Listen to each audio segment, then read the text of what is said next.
in his first start there last week. He's looking hope that some of those injuries as well, even A.J. Green, he's back, but he's still working his way back as well. So you've got coming in banged up. I said that the other day.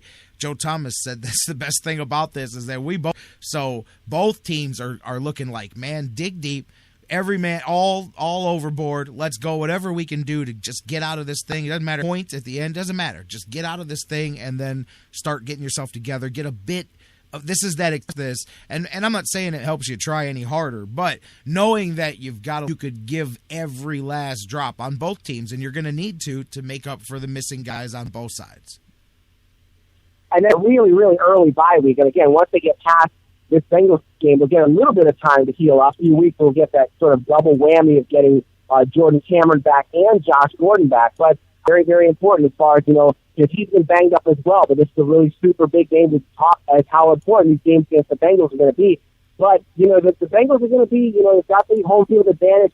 But, just having the Thursday night lights and then being at home, that's going to give them quite an advantage. And I think, again, if they can somehow get the offense rolling and get some extended drives, try to keep Andy Dalton off the field as much as possible, I think they're going to do okay. And I side of the ball, I think this is a situation where the Browns really need to concentrate on stopping Jeremy, Mohamed Sanu and A.J. Green. But I think this is a situation for cornerback to deal with them and really pretty much load up against the run because, we talked about, Joe Hayden and how Antonio Brown are the Steelers, but conversely, he does pretty well against A.J. Green in the toe injury. So in a tough game last week against Mike Evans on the field, and that would really help if the Browns could it is easier said than done. Try to follow up Jeremy your strength and shore up. You hit exactly what I was thinking. Obviously, in the running game, the other big circle for me, it's not A.J. Green because Hayden does match up pretty well with him traditionally here. They're a good little back-and-forth battle.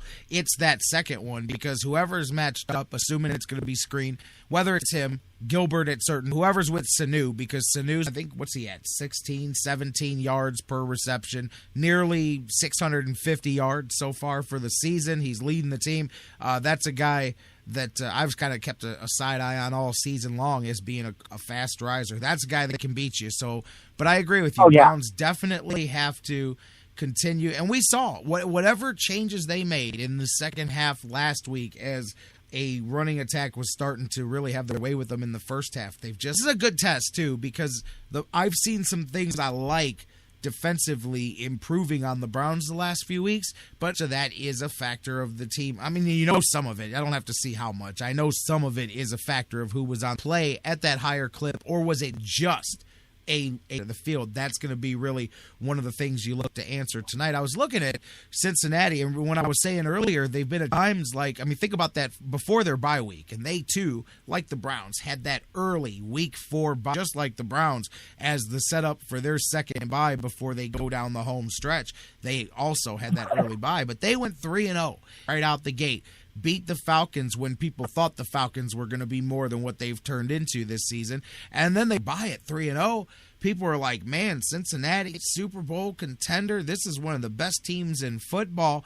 They came to the opposite of what the Browns did. Browns came out, got a little momentum, hit that spot in the schedule where they got rolling a bit, even with the struggles offensive coming out of the bye. They hit New England on the road and got pasted by New England, fresh off of, is Tom Brady fit for retirement? So they've got the home game with Carolina that ended up in that high-scoring overtime shootout. They ended up in a tie there, and then they absolutely pasted by the Indianapolis Colts on the road, 27-0, where a team all of a sudden, just a hair away from being 3-3. They're 3-2-1, and on the press, they bounce back big time with that win over Baltimore, and then they beat the Jets. So you've seen different Bengals teams at different times this year for some consistency too, and they're looking at this as a chance to make this their second.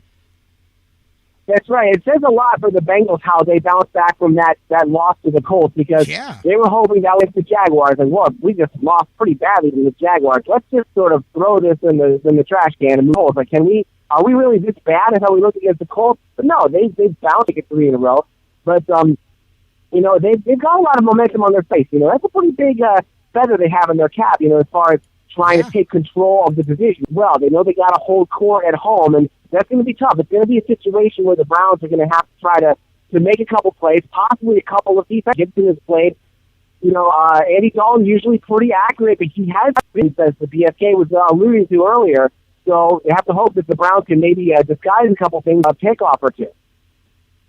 Jeff Gorman from Browns101.com with us here on the Sports Fix as we're looking ahead to the Bengals tonight. The lights are bright, and at prime time, it's all there for the Browns. Both sides of the ball. There's going to be things that the Browns are going to, when you move up your expectations, when you move up your, I laugh at Dan Wismar earlier in the week saying it's a good thing when we're starting to worry about style points, I guess. I said, yeah, it's better than the alternative. But as you move up your set of expectations, as you go from beginner to intermediate, and this is where you're at. You don't run from it. This is what you ask for. You can't have one without the other. So the Browns will get a good test of themselves. And I go back to I'm going to look at this game totally differently if you obviously win. If you lose a good, hard-fought game, all right, I'm with that. It's not easy to clean.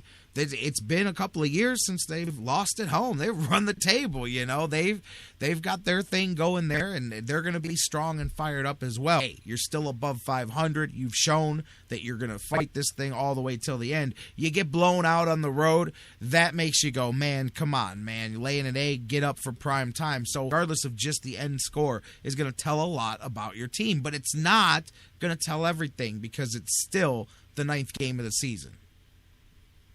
Right, I agree. There is no such thing as moral victories, but I think that the Browns could win, even if they can stay close to the Bengals and, just show that they can hang with them, possibly learn a little bit about them so that they can use what they've learned to win the game in Cleveland. Of course, I'd love to win tonight, but if they can hang us up to come back and beat them in Cleveland, that would really be great. And you talked about the rest of the schedule. You were talking before, and, that I think that can be beaten. Of course, even if the Browns, like I said, even if the Browns only win 2 the rest of the way, that was better than last year. But I think that we could certainly beat the Bills and we could certainly beat the Falcons. And then if we can get the Bengals as well, that's 8-8. So I think that, this team isn't entirely a mirage. I mean, they may not be as good as you would think they are, that a normal 5-3 team talent here. And again, we're going to be getting our receiver team could go. We can win tonight, but I would Bengals when they get back to Cleveland.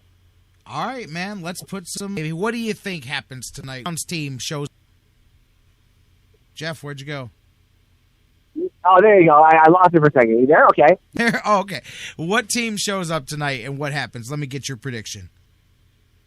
Well, I think the Browns are going to show up tonight. I think they're going to do, there's a lot made about how it's, under the lights and how it's under a short week. But, that's facing both teams. And, there's going to be very little time cracking together. They'll be right back in it. So I think that situation is a little bit overrated. I think the Browns aren't going to be too overwhelmed. I don't think they're going to be, like a deer in the headlights. But I think that it might take them a little while to get going, which has happened several times. The one thing you got to watch out for is the special teams. I mean, their kicking is very good with Mike Nugent, and strange enough, Pac-Man Jones, of all people, has really been one of the best kick and punt returners in the league yet. But, he's really been very good, and he's kind of a weapon that the Bengals have that we really haven't had this year. So I think it's going to come down to who can, make the big plays down the stretch. That Hoyer might be able to pull something out at the end. But unfortunately, I think that with just the level of talent still a little bit higher than ours, and Bengals are going to have things kind of break their way, and I have the Bengals winning 30-24. I got to tell you, man, I'm fired up. A part of me really thinks the Browns go and take care of business here tonight because I think back to last year. I mean, the blocked punts and the quarter and it exploded, and you're like, whoa, how can of a spread score and say the Browns should have won? Because the Browns should have won that game. They held Dalton to 90 yards past. That was a one of those anomaly games statistically. To me, Hoyer's shown he can beat them, but that was Vince has shown that they can go to Cincinnati and take care of business, man. So I'm not going to go down here and win, but assuming that Hoyer plays as he has, doesn't tracks, I'll deal with inaccuracy and stuff like that. And some of that I do understand. When Joe Thomas says things like, "Hey, we get it." Sometimes that's the decision to avoid making a bad pass. You can say what you want. It keeps the drive alive. It stops the ball from getting turned over. Giving the ball to the other team. If this defense and what they've done in the last few weeks better and not just them playing bad teams. Like, I know it takes some time to gel and learn to play together. If this defense is, because they have gotten better. The last has been the best they've been the last 2 weeks, as far as especially Joe Hayden and the way he stepped. Browns are going to win this game, a very close one, but the Browns are going to win this game here tonight. If those things don't happen, I don't see them getting. They've shown that they can go to Cincy and play, and they've shown that they can beat this. In the last year, they've beat every team in the division. Now they have to take. Vashon's right in the chat room. The defense has to play. But we'll see. But I think the Browns show up, and I think we're in for a hell of a football game tonight, regardless of who wins. Remember, in the preseason, we were really getting excited about how good this defense could be. In the season, the defense wasn't dominating. The defense wasn't, might be starting to get to the point in the second half of the schedule where the offense out a couple of times and maybe, pitches not necessarily a shutout, but, is able to hold some teams down, start having the second half of the year. I hope it happens tonight, but hopefully this defense will really start to show up, and that could possibly help us steal a win or two or three down the stretch. All right. Well, it's going to be a lot of fun just talking about it, but then watching it happen. Thursday night football. The Browns, let's see what they do with it here tonight. It's going to be on NFL Network nationally, and, of course, here in Cleveland, it'll be on local television as well. But first time in a while, not only that the Browns appear for the season and still actually meaningful. I'm not talking 3-6, but here's how they're still in the hunt. Been a while, and the Browns and the Bengals. It's one on that one era. My childhood was Sam White, and you ain't in Cleveland, you're in since before he was getting cold cuts. When he was dropping cold cuts on the I was on the playground trying to do the icky shuffle after our little touch football games. I'd hit the end zone. That was everybody's go-to, man, was the icky shuffle. And it was cool if you knew how to do the icky shuffle. But anyways, so it's been since then, though, and I think it's cool to have that back here. I get fired up. I still get fired up for the Steelers too, but I get fired up for the Bengals for sure, man. All right, yeah, it's going to be a lot of fun tonight. Again, it's exciting to have both, and maybe we'll see these two teams still be relevant when they play again back in Cleveland. That would be really exciting. That's the key, is let's make the second or more than the first one. That'll be when you know you're having a good season. Jeff, you have a good weekend, and of course tonight, enjoy the game, enjoy all the football. You and I will catch up on Tuesday, flip that Indians hat on, and we'll look at some of your free agent targets for the Indians here coming up next week. So a lot to happen between now and then we'll have a good talk on Tuesday. All right, we got a lot to look forward to. Thanks very much, J-Rock. You got it. My man, Jeff Gorman. Of course, you guys can check him out, Browns101.com. Tweet with them at Browns_101. We're going to take a break, come back, and get you ready for not just Browns football, but fantasy football. Week 10, it's underway here. Let's talk about it, set the stage for it. The Browns and the Bengals, they kick it off. But there's a whole lot of fantasy football to be played. BJ Rudell, author of Fantasy Football for Winners, joins us next to help you set your lineups and get ready for the latest week of fantasy football. Come back with us. BJ Rudell, Fantasy Football for Winners, in the house next.